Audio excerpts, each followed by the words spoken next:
नमस्ते, प्रणाम, जय श्री राम, राधे राधे। दोस्तों, आप सभी का स्वागत है हमारे यूट्यूब चैनल पे। तो जाएगा एक छोटा से राम जी का भजन, आप लोग सुनिएगा। दोस्तों, प्यारा प्यारा कमेंट करिएगा कमेंट बॉक्स में, कैसा लग रहा है। सुनिए आप लोग भजन। मोरे राम बन जई है रहब कैसे, मोरे राम बन जई है रहब कैसे। राम बन जई है लखन बन जई है, राम बन जई है लखन बन जई है। दशरथ के मरन देखब कैसे हो, दशरथ के मरन देखब कैसे।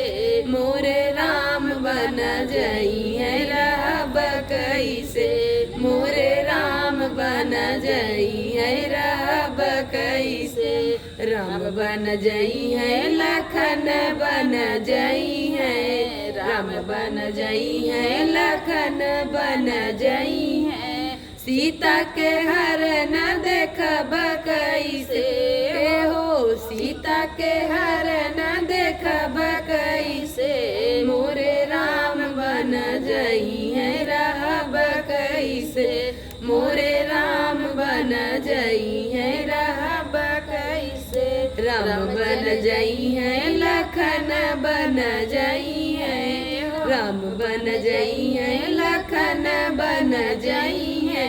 लक्ष्मण के मूर्छित देखब कैसे हो, लक्ष्मण के मूर्छित देखब कैसे। मोरे राम बन जई है रहब कैसे, मोरे राम बन जई है रहब कैसे।